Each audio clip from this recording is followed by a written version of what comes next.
सूरत में धूमधाम से मनाया गया दशहरा उत्सव। 70 फीट ऊंचा रावण दहन। रावण बनाने के लिए मथुरा से एक टीम बुलाई गई थी।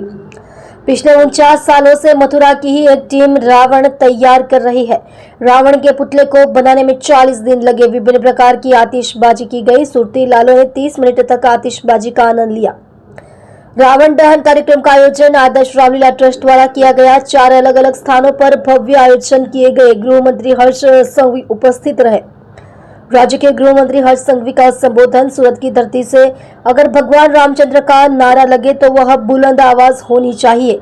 अधर्म पर धर्म की विजय के प्रतीक दशहरा उत्सव की हार्दिक शुभकामनाएं। आज रावण दहन के लिए हम आए हैं। दूसरी ओर गुजरात पुलिस नशे के खिलाफ सिर्फ अभियान नहीं बल्कि युद्ध चला रही है। मैं भगवान रामचंद्र के चरणों में प्रार्थना करने आया हूं कि हमें नशे के खिलाफ लड़ाई में और अधिक सफलता मिले।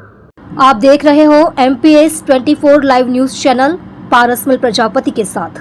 अधर्म सामे धर्मनी विजय ना प्रतीक दिवस दशेरानी बधाने ज खूब खूब शुभकामनाओं।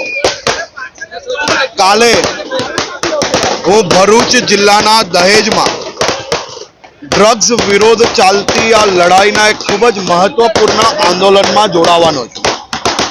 काले 442 केसों में पकड़ायेलू 8000 किलो ड्रग्स जेनी किंमत 381 करोड़ रुपया है। ए ड्रग्स ने खाक में मिलाई लेवानो निर्णय लेवामां आव्यो छे। काले हूँ पोते राज्यना पोलीस दल जोड़े आ ड्रग्स ने बालवा माटे दहेज जई रह्यो छुं।